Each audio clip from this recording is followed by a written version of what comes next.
કેટલા બધા લોકોને ડાઉટ છે કે ગુજકેટનો રેન્ક એટલે ગુજકેટ પ્લસ બોર્ડનો રેન્ક શું છે, કેવી રીતે આવશે, જેડબલઈનો રેન્ક શું છે, ચોઇસ ફિલિંગમાં કેવી રીતે કરવાનું, અલગ અલગ ચોઇસ ફિલિંગ કરવાની, જેડબલઈની અલગથી ચોઇસ ફિલિંગ કરવાની, શું કરવાનું, એ બધી વસ્તુ જે છે બેટા આપણે આજના વિડીયોમાં ડિસ્કસ કરીશું બીકોઝ સવાલ છે તમારા કરિયરનો.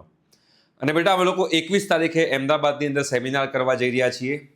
ઓકે, આ જે સેમિનાર છે એ ઠાકોરભાઈ દેસાઈ હોલ લો ગાર્ડનમાં થવાનો છે. તમારો રાઉન્ડ 1 જે છે, રાઉન્ડ 1 ચોઇસ ફિલિંગની લાસ્ટ ડેટ 22 જૂન છે, રાઈટ. તો જે લોકોને મારી સાથે લાઈવ ચોઇસ ફિલિંગ કરવું હોય એ આ લોકો સેમિનાર અચૂકથી એટેન્ડ કરે.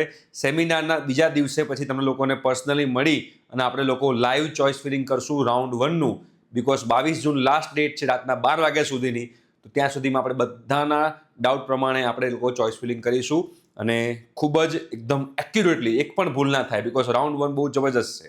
અને એમાં તમારે અમદાવાદના સેમિનારમાં કરાવવું હોય રજિસ્ટ્રેશન, તો ડિસ્ક્રિપ્શન પર બેટા લિંક છે, એમાં તમારે પર પર્સન 100 રૂપિયા પે કરવાના છે, રિફંડેબલ છે.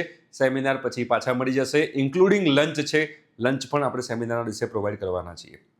ઠાકોરભાઈ દેસાઈ હોલ, લો ગાર્ડન, અમદાવાદ. રિપોર્ટિંગ ટાઈમ સવારે 7:30 વાગે, 21 જૂન. ઓકે, મિસ ના કરતા, ફટાફટ તમે લોકો કરાવજો રજિસ્ટ્રેશન, લિંક ડિસ્ક્રિપ્શન બોક્સમાં છે.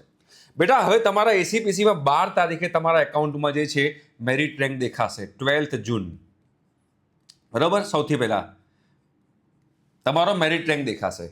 હવે જે લોકોએ એસીપીસીના ફોર્મ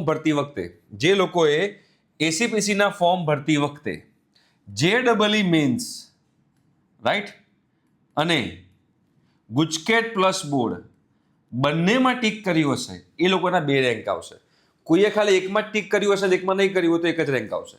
ગમે તે એકમાં ટીક કર્યું હોય તો એક જ રેન્ક આવશે, રાઈટ. આ બંને રેન્ક આવશે એટલે કે આમાં તમારો ઓલ ઇન્ડિયા રેન્ક કન્સિડર નહીં થાય, તમારો જેડબલઈ મેન્સનો નવો રેન્ક આવશે.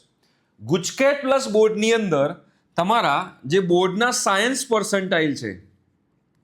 પર્સન્ટાઇલ એના 50% અને ગુજકેટના જે પર્સન્ટાઇલ છે એના 50% કરી એનો સરવાળો કરીને જે તમારા ફાઇનલ પર્સન્ટાઇલ થાય એના બેઝ ઉપર તમારો રેન્ક બનશે. હવે સીબીએસઈ બોર્ડવાળા એવું કહે છે કે સર અમારે તો પર્સન્ટાઇલ હોતા જ નથી, તો એસીપીસી વાળા તમારા પર્સન્ટાઇલ ટેબલ ડિક્લેર કરશે કે તમારા પીસીએમના થિયરીના 220 માર્કમાંથી જેટલા માર્ક છે એ પ્રમાણે તમારા કેટલા પર્સન્ટાઇલ છે એ લોકો ટેબલ ડિક્લેર કરશે. બટ એ પર્સન્ટાઇલના હિસાબે તમારો રેન્ક અંદર આવી જશે, બરોબર છે. એક વસ્તુ તમારે ધ્યાનમાં રાખવાની છે. અને જેડબલઈ મેન્સમાં તમારો રેન્ક જે આવશે એ 9 થી સ્ટાર્ટ થતો હશે. જ્યારે 9 થી સ્ટાર્ટ થતો હોય એનો મતલબ એવો છે કે તમારો 9 લાખ એવું નથી. ઘણા બધા વિદ્યાર્થીઓ એમ કહેતા કે સર મારો ઓલ ઇન્ડિયા રેન્ક તો 1 લાખ છે, પણ એસીપીસીમાં 9 લાખમો રેન્ક છે, તો એ વાત ખોટી છે. 9 તમારો કોડ છે. કોઈ વિદ્યાર્થીનો એવો રેન્ક હોય 9000001, તો આ વિદ્યાર્થીનો ફર્સ્ટ રેન્ક છે ગુજરાત લેવલે, જે લોકોએ એસીપીસીમાં જેડબલઈ મેન્સ પર ટીક કરી હોય એ. ધારો કોઈ વિદ્યાર્થીનો આવી રીતે છે 900125, મતલબ કે આનો રેન્ક કયો થાય 125 થાય. તમારે 9 ને ઇગ્નોર મારી દેવાનું.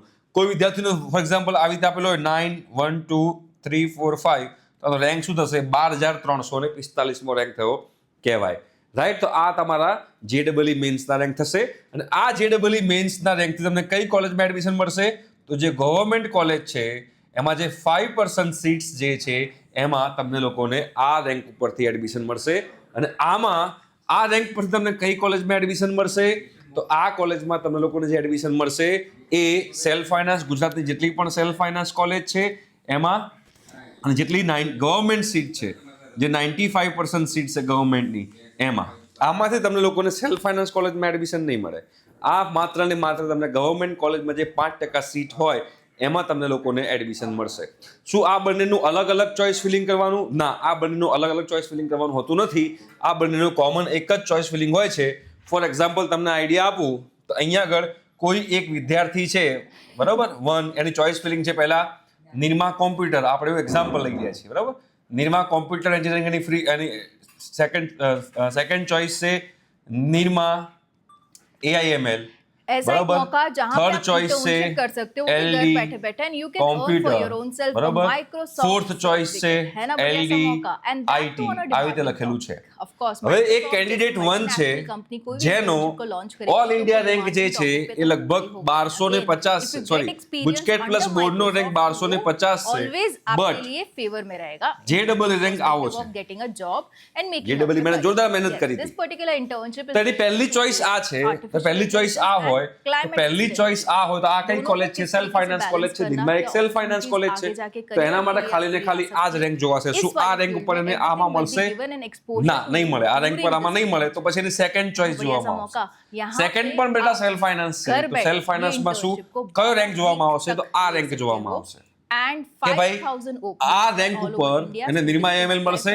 નહીં મળે તો પછી થર્ડ ચોઈસ જોવામાં આવશે હવે થર્ડ ચોઈસ તો બેટા ગવર્નમેન્ટ છે તો ગવર્નમેન્ટની અંદર તમારા લોકોને ખબર છે કે ધારો કે LD માં 60 સીટો હોય ફોર એક્ઝામ્પલ 60 સીટો હોય તેમાંથી 57 સીટો ગુજકેટ પ્લસ બોર્ડ 3 ભરાય અને 3 સીટો બેટા JEE થી ભરાય બરાબર 5% સીટો તો હવે અહીંયા આગળ જ્યારે ત્રીજી ચોઈસ જોવામાં આવે ત્યારે ત્રીજી ચોઈસ માટે બેટા બંને રેન્ક કન્સિડર કરવામાં આવશે પહેલા આ રેન્ક જોવામાં આવશે શું આ રેન્ક પર એને આ 57 સીટોમાં એડમિશન મળે છે ના જો ના મળતું હોય તો પછી આ રેન્ક ઉપર આ 3 સીટમાં એડમિશન મળે છે હા મળી જાય બીકોઝ ફર્સ્ટ રેન્ક છે એમ તો એને પહેલી પ્રાયોરિટી મળે તો એનો મતલબ એવો થયો કે આ વ્યક્તિને JEE માં ફર્સ્ટ રેન્ક હતો તો એને LD ની અંદર ગુજકેટ પ્લસ બોર્ડ થ્રુ નહીં પણ JEE થ્રુ એને LD કોમ્પ્યુટર મળી જશે રાઈટ એટલે કે તમારે અલગ અલગ ચોઇસ ફિલિંગ નથી કરવાનું તમે જે ચોઇસ ફિલિંગ કરશો એમાં નિરમા તમે ચોઇસ ફિલિંગમાં નાખી હોય કોઈ સેલ્ફ ફાઇનાન્સ કોલેજ તમે ચોઇસ ફિલિંગમાં નાખી હોય ત્યારે માત્ર ને માત્ર તમારો આ ગુજકેટ પ્લસ બોર્ડનો રેન્ક જોવામાં આવશે અને જ્યારે તમારે ગવર્નમેન્ટ કોલેજની ચોઇસ ફિલિંગ હોય તેમાં તમારે એક આ રેન્ક બી જોવામાં આવશે અને એક આ રેન્ક પણ જોવામાં આવશે અને બંનેમાંથી જે રેન્ક મુજબ તમને એ કોલેજમાં મળતું હોય જો બંનેમાં ના મળતું ફોર એક્ઝામ્પલ કોઈ વિદ્યાર્થી છે કે જેને JEE મેન્સ થ્રુ બી નથી મળતું અને ગુજકેટ પ્લસ બોર્ડ થ્રુ બી નથી મળતું તો પછી ચોથી ચોઈસ જોવામાં આવે પછી પાંચમી ચોઈસ જોવામાં આવે પછી છઠ્ઠી ચોઈસ જોવામાં આવે એવી રીતે તમારા લોકોએ ચોઈસ ફિલિંગ કરવાની આવશે એટલે તમારો જે રેન્ક જે છે એ 9 થી સ્ટાર્ટ થતો હશે એ JEE મેન્સનો હશે બીજો ગુજકેટ પ્લસ બોર્ડનો હશે એમાં ખાલી ગુજકેટ લખ્યું હોય તો એ વિચારવાની જરૂર નથી કે ખાલી ગુજકેટ જ છે પણ ગુજકેટ બોર્ડનું મિક્સ કરીને જ મૂકેલું હોય રાઈટ આઈ હોપ સો કે તમે લોકોને આ વસ્તુનો આઈડિયા ક્લિયર થઈ ગયો હશે ઘણા બધા વિદ્યાર્થીઓ ડાઉટ પૂછતા હોય છે તો હવે આઈ હોપ સો કે આ ડાઉટ તમારો ક્લિયર હશે રાઈટ ઠીક છે thank you so much bye